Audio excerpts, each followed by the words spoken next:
Charu, once again, formally welcome to this show, Thank and you. it's a pleasure to chat with you formally on this show. Um, you work with Tata Consultancy Service as head of accessibility in the research and innovation center. Can you tell us a little bit about the center and your role? You head it, but what is your role here?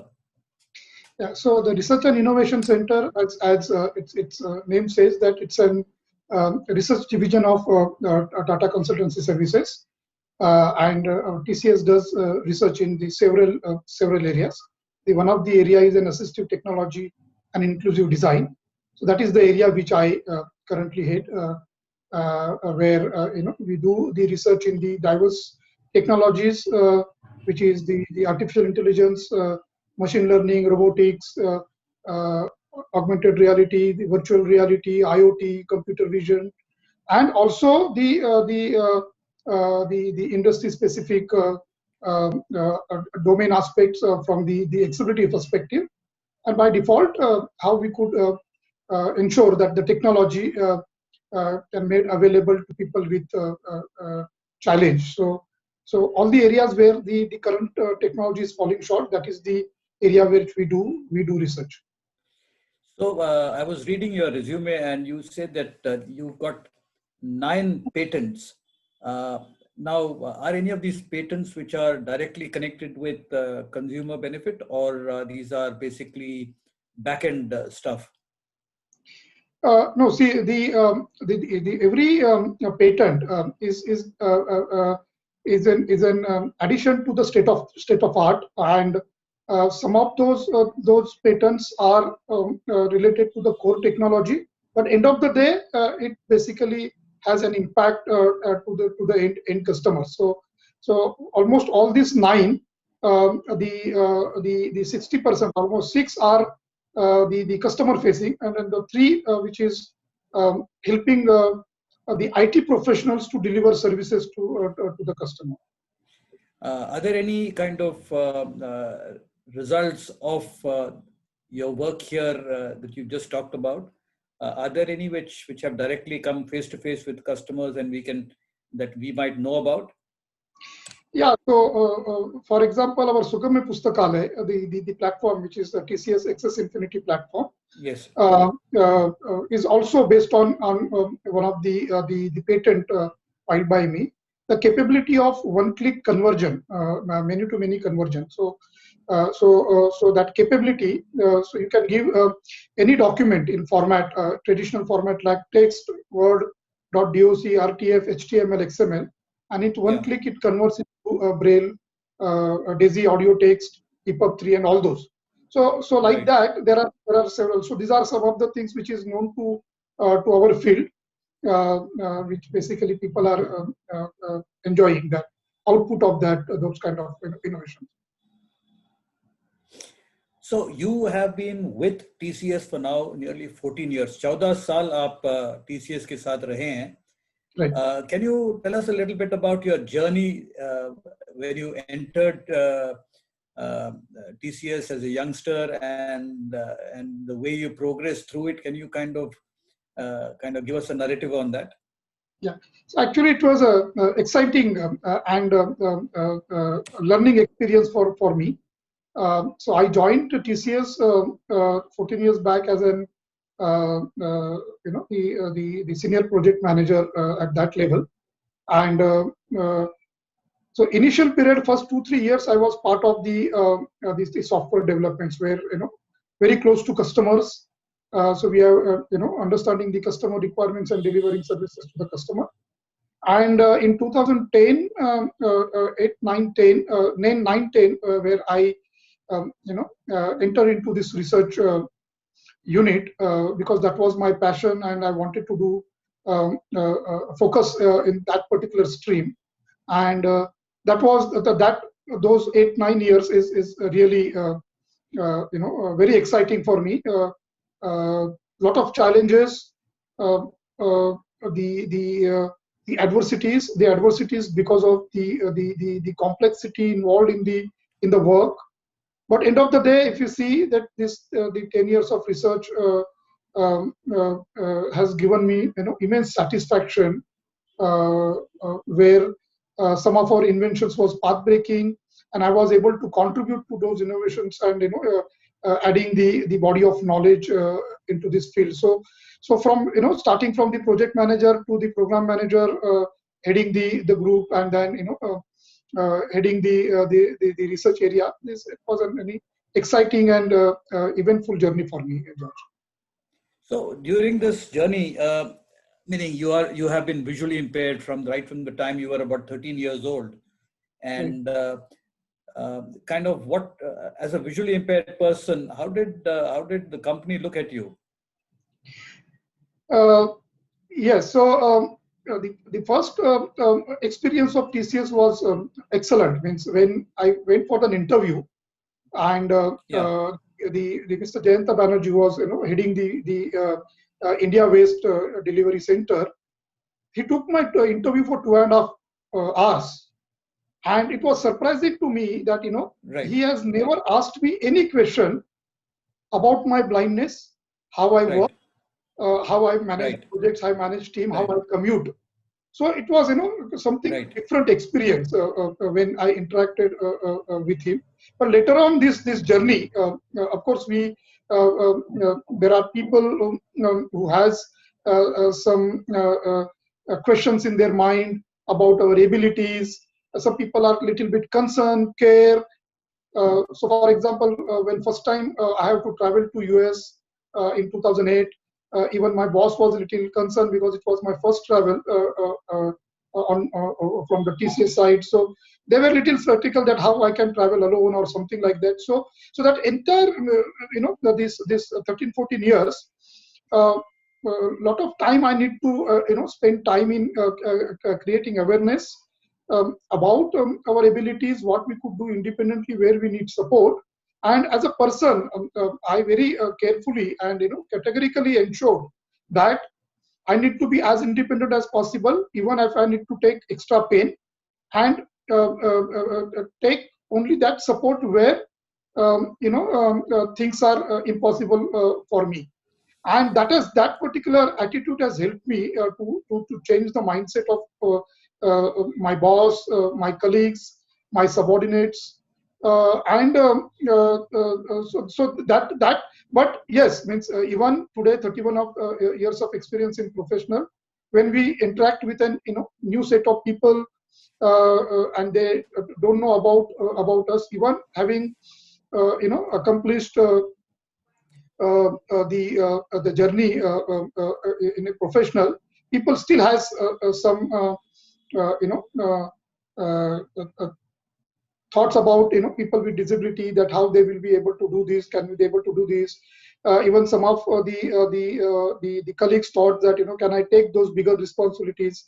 Luckily, the bosses which I got has believed in my abilities, and they instructed me the bigger responsibilities throughout my journeys, and that's why I was able to deliver the value. I was able to perform, and I was able to grow. But it was a mixed experience, and I think it is perfectly fine. In our society, people are still unable to digest that the blind person could get into those areas which is they feel it is impossible. So I feel that this particular era, where we all has that additional responsibility, because we are basically in a transition period where technology is making a big impact on us. We are becoming as more and more independent. So we need to take that responsibility to change that mindset instead of expecting somebody else to do something for us. So I enjoyed this. Of course, it has also created a lot of hurdles, additional challenges.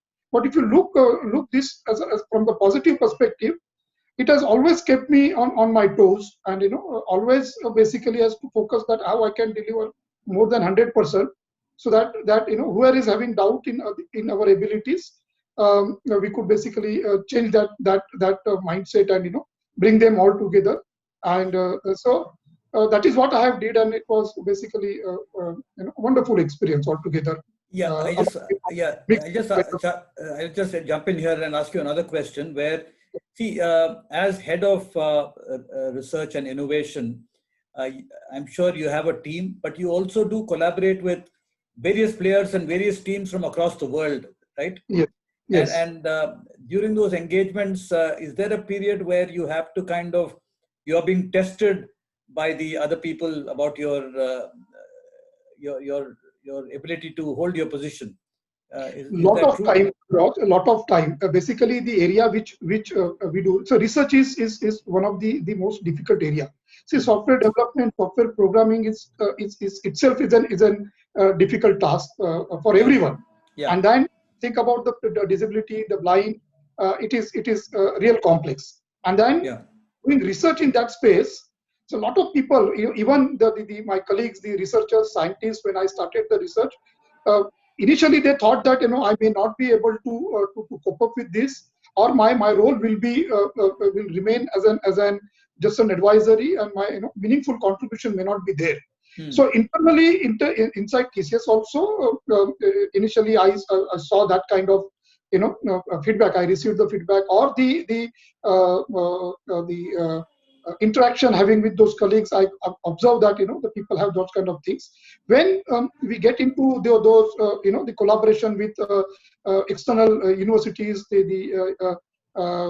so those professors, the head of the technologies, when we interact with them, initially when we go with the concept that this is what the problem statement, and this is what the approach we would like to take, this that kind of experiments we would like to do when we want to collaborate.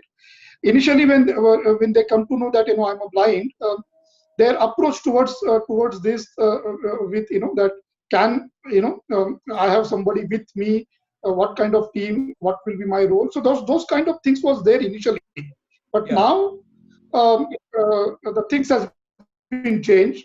Things has been changed, and as I said that, especially that my attitude with looking all these things as a positive, and I took this as a challenge and an opportunity to create awareness and show that we as a blind person also has abilities and the potential to add value. So that has helped me. But yes, those challenges was there, Josh. yeah. Which So luckily I I might was just I ask was you. able to. Yeah, so great. So I was also reading somewhere that Satya Nadella, the CEO of Microsoft, and you had a one-on-one meeting. If it is Yeah. not very confidential, can you tell us how it happened and what were you actually talking about? You couldn't be talking about fish market in Bombay. Yeah, What were you actually, talking? yes, it was very privileged to meet a person like Mr. Satya Nadella. We all know that you know just having a shake hand or just meeting him for and greeting him is a dream for a lot of us. Yeah, And getting an opportunity to go and talk to him, discuss about the domain, the future, what the technology can do in this particular domain. It was a wonderful experience.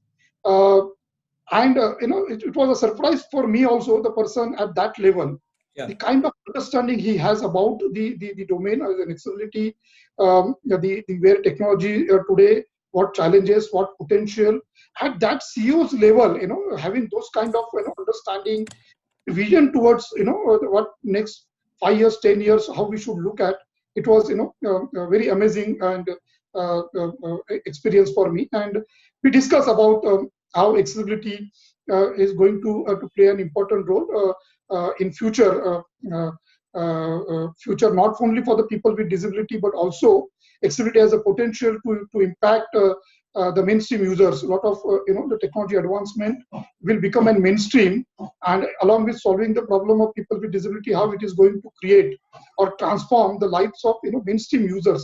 So the artificial intelligence was one of the area which we discuss in depth that in that meeting, that how right. AI is going to play an important role. So it was a wonderful experience. It was a 25 minutes discussion, but it was great experience for me. Yeah, I had the privilege of meeting Satyam Nadella for 2 minutes when he had come to release his book, Hit Refresh. And I had the Right. privilege of shaking hands with him and saying good morning. but 25 minutes, impressive, discussing artificial intelligence. I only know the spelling of artificial intelligence, not beyond that. Anyway, you mentioned that in 2008, you made your first overseas visit on behalf of TCS. Our listeners would be interested in knowing how that experience was. What did you go for? And overall, the logistical challenges and your interaction with your American counterparts or clients or whoever. Can you tell us briefly about it? Yeah. So traveling abroad was not my first experience. As you are aware that I represent our country for the World Championship and Olympics. So I have traveled.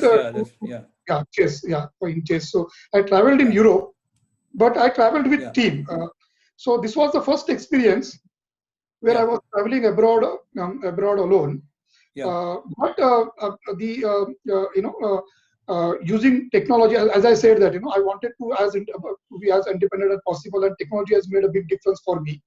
So my entire means how I use that technology very effectively, especially when I came out of the airport, getting into the taxi zone, booking the taxi online, getting into that, telling him to get into the hotel. I use this GPS very extensively from hotel.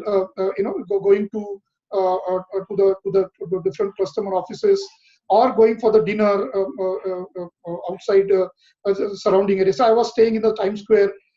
So using this during walking and all those, finding out the Indian restaurants. So I use technology immensely, George, and of course, it was the first experience, so I was not aware about the US. But because of this adoption of technologies and having a self belief, I was able to take care of myself on my own, reading the menu card on my own, using OCR and all those. So whatever basically the technology advancement was available for us, I used everything during that. And even I participated in one of the conference where doing a networking alone, meeting several technology professionals from different companies during the dinner time, interacting with them, and all those, and building those networks. All this I was able to do on my own. Of course, a challenge where once we meet one person, how we could go to the next person and all those. That was a challenge, but I took help of people and all those. So I may not able to share the discussion of customers and all those, which is confidential. Fair enough. Yeah. Overall, I was able to manage everything on my own, and that experience has also given a confidence to my boss and TCS. So later on, I think I had 10 number of visits in last 12 years, and without any challenge. Yeah. So, by the way, listeners, I must tell you here that Charudatta Jadhav is one of the first visually impaired chess players to get FIDE ratings. FIDE is the international governing body for chess, not just blind chess, but universal chess, where Vishwanathan Anand and Carlsen and others also are rated. He is first Indian blind chess player to be FIDE rated. And now, when you talk about a person who's working with Tata Consultancy Service, who's heading a department, heading a center, and travel the world over, I must say he must be pretty well off, and comes from a very, very educated, privileged background. But I would like you, Charu, to kind of share a little bit about your childhood and your early days in life. George, actually, I was not so privileged to come from the family which is well-to-do or very educated. Yeah. Very honestly, I would like to share this with you and everyone. So I come from a very humble background. My parents both were illiterate. My father was a mill worker, so anyway, even he was working. Our financial condition was not so good. In 1982, you may be knowing that cotton mill strike, one of the biggest strike in India. Yeah. My father lost job in 1982. This is the Datta Samant, correct. Was it 72 or Correct. 82? So 1982, that right? Okay. 1982. All right. Yeah, 1982. So my father lost job, and at that time I was just 14 years old, 14, 15 years old, and I'm the eldest child in the family. So that additional responsibility, saving was not there. So even surviving during that period was a real challenge. 1980. So the problem start at that point. So I was in 8th standard and I lost my vision in 1980. After 2 years, my father lost job, and then that those 2-3 years, it was really tough. I normally don't like to discuss the problems, but it was, to share my background, that the period was so difficult, Jaws, that there was days that we were able to get the only for one time food in a day. So that kind of background I came from. Yeah. But I would like to share very strongly. Means I'm thankful to the God that I could able to face all those challenges. Especially I became blind. I never saw blind till that time. So I was not knowing what is blindness is and how what is the blind person is all with. So becoming blind. My father was very talented person. Grow in his life because he was not educated. And from first standard to 8th standard, my education performance was very good, excellent. Even my school and myself basically wanted to, they were thinking about that I will come in merits. But suddenly something this happened, and my father's dream has been shattered. My dream has been shattered. So these 5 years was one of the toughest period of my life. Life. But what had made me, why I'm thanking God, that young age.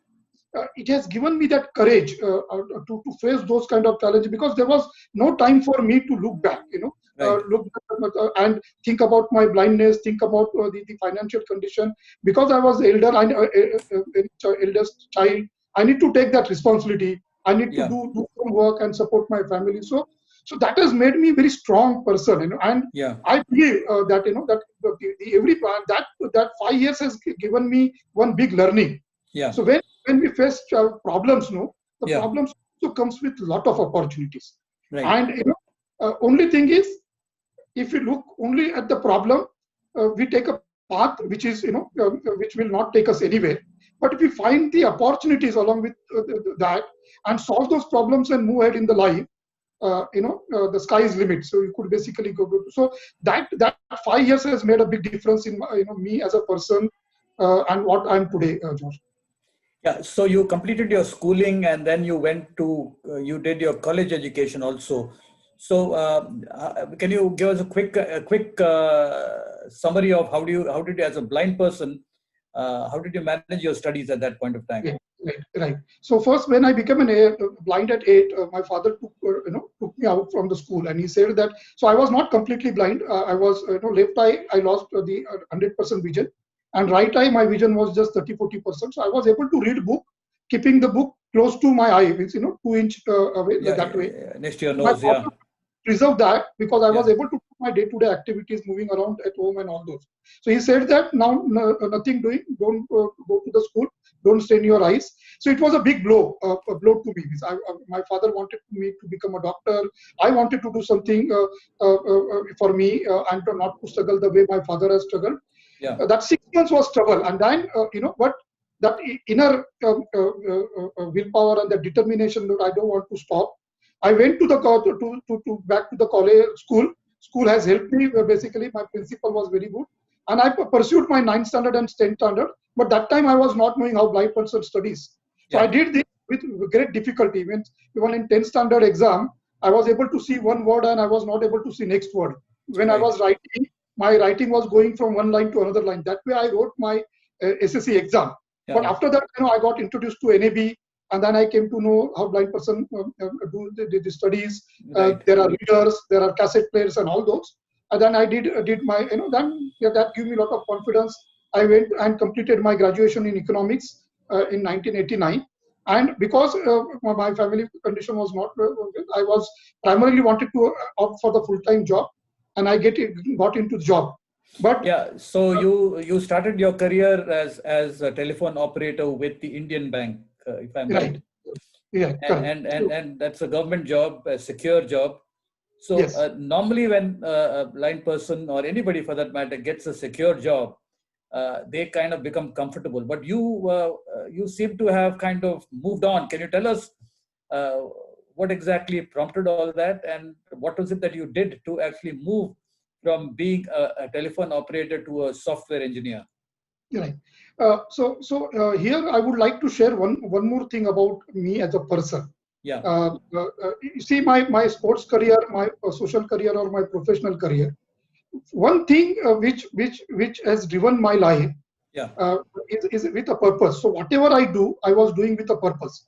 So yeah, even I faced those challenges and I continued education just like any blind person as an arts. I was not happy with because I knew that I was not giving justice to my dreams and my abilities.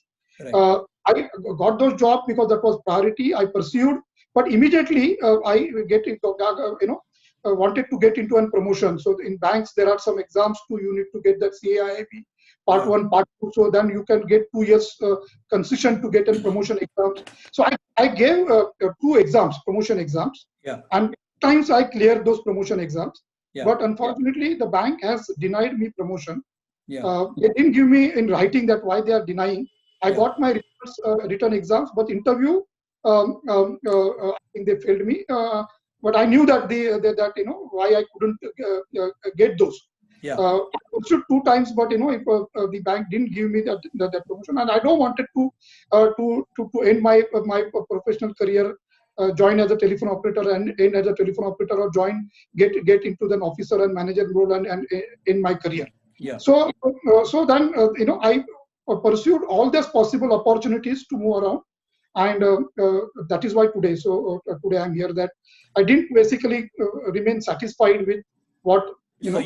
you were not satisfied with what you had achieved, which was as a telephone operator, and many people who were blind at that point of time in your situation would have been perfectly happy with that situation because that gives you a steady income. But so bank is a 9 to 5 kind of job. So how did you find the time to? Can you tell us a little bit quickly about your academic progress Yeah, once you joined yeah, the bank? Yeah. correct. Because So today you are Dr. Charudatta Jadhav, so it's a PhD that you have. correct. So from being an economic graduate in 1989, today you are Dr. Charudatta Jadhav. So can you tell us that Right. particular? Yeah, Right. So as I said that 89 when I got that job, I also wanted to pursue my further study, but I just don't want to do the just my MA or something, yeah, which will not basically help me to achieve my vision and the purpose of and the mission of my life. Luckily, that chess has given me a lot of insights. So, for example, I started playing at world level. My friends, our sighted chess players who are playing in international, they came back and told when they were going to Europe and the America to play world tournaments, they interact with blind chess players or playing into the mainstream, and yeah, they came to know that blind people are doing something in computers. yeah, And so that is where basically my interest in 90s got into a computer. So I got my admission in the software diploma, software engineering diploma in 90. And why I did this again means I wanted to do career in bank your at that voice time. can't be And heard. yeah, my voice, can you hear now? Yes, Hello. we can hear you, Charu. Yeah. Yeah, sure. So why I took that path is that if you remember, computerization has started at that time in bank. Our then Prime Minister Rajiv Gandhi has brought this computerization, and banking computerization was in a boom that time. So I thought that uh, I could do something in that space. So I did my first diploma in software engineering in 1991. It's 2 years diploma, And along with that promotion exam, I basically made my case to my management that, if you feel that the blind person has a risk to be a manager and officers in banking kind of, the transactional kind of roles, job profiles, can I get into this field? So that is why I did my diploma. But bank couldn't took that very positively. Later on, the technology has advanced from DOS mode to the Windows mode, the UI mode. So when I learned my programming, it was C, C++, DBase, and all those kind of programming languages, which is DOS based. And later on, the UI based programming has come. So I need to basically upgrade myself. So I did my further advanced diploma in software programming in 98, 99, and 2000. That those 2 years, and continuously updated myself because I wanted to do career in this field, because I knew that if the people from Western countries could do career in computers, why in India we cannot do? And that's why I explored those explored territories and continue. And later on, the rest is the history that I know. I quit bank, joined in the IT industry, and then continuous learning is what basically help you to success. So I in age of 42, I got into admission in MBAs. I did my MBA in management science, and age of 44. My final dream, which I wanted to do, my father wanted to to make me a doctor, but in medicine I couldn't. So then I get into the technology and management space, and I completed my doctorate, and I completed my doctorate when I was in 47, 48 years. So 5 years back, I completed my doctorate. So this is what, as my academic is. But what I would like to share, George, is along with all these degrees, what is important to be successful is how you could keep yourself updated with all latest happenings. So even today, when 9 to 5 was very easy because there are a lot of time for me to do this. But today, when I work for 10 hours, 12 hours, and 14 hours, how I can keep myself updated with the latest technology developments, latest business models, management theories, and all those. So I keep reading those, reading. So I ensure that every day 1.5 hours I give before go to the bed to understand what is happening, new bulletins and all those. So time management was crucial for me, which I did very effectively throughout my career, and helped me to took these additional challenges in my career and complete those with grace of God. George, you're on mute. Can you hear me now? Yeah. Yes. Okay. So one of the things some of the things that I noticed while you spoke was that you had tremendous willpower and determination. Number two, as you very rightly said, there is no point being bogged down by the problem and being hassled by it. You would not need to constantly look at solutions and opportunities. Number three, you had a direction in life. You had an ambition, an aspiration in life, a purpose in life. The word you used was purpose, and that constantly moved you forward.